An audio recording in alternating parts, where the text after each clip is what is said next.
I'm curious. The question that first formed was, what is the best way to help people see justice in the Bible? I don't Yeah. know that that's actually the best way to put it.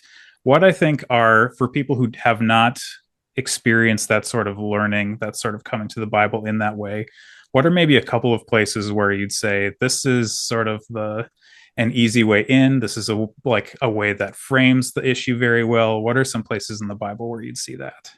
Wow. There's so many places. So just And a couple, not all of them. yeah, okay, okay. Um, I will try and limit myself, and you'll see my, bias towards the Old Testament coming out. I think what many people don't recognize about the Old Testament is that there's so much to glean from the structure of Israel as the people of God that actually gives us a glimpse into the heart of God that is consistent throughout all of Scripture. So, we can start in creation. The creation narrative is foundational for understanding flourishing, God's intent, creational intent, for goodness and flourishing and all of that.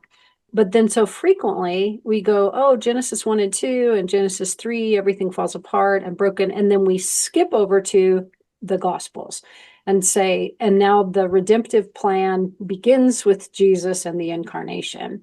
And so the way we understand the gospel is creation, fall, redemption, and then sanctification, or the new heavens and the new earth. And as if the history of Israel doesn't have a place in the biblical narrative. It's like a placeholder. So I think for me anyway, to really understand justice and a biblical understanding of redemption in the New Testament, we've got to understand the Old Testament and the structure of the people of God.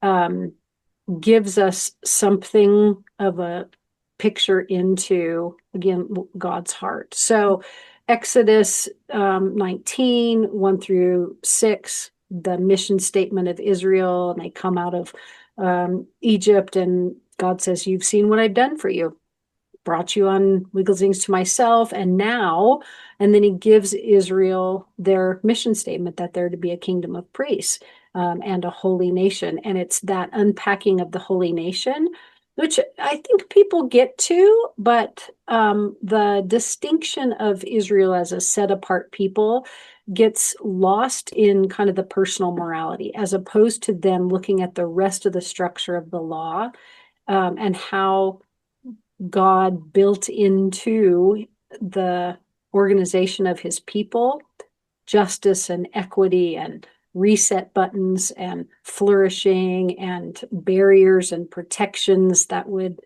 keep them, at least trying to be reflective of who he is, reflective of a God who loves justice and flourishing.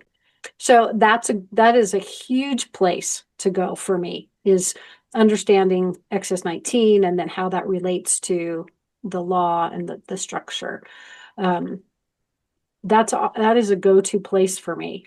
Everything kind of, I don't know, leads into that, and then the prophets reflect back on them as a holy nation. But you can trace the same principles and values and expectations for the people of God into the New Testament. It's there. And the same kind of expectations for the people of God in the church.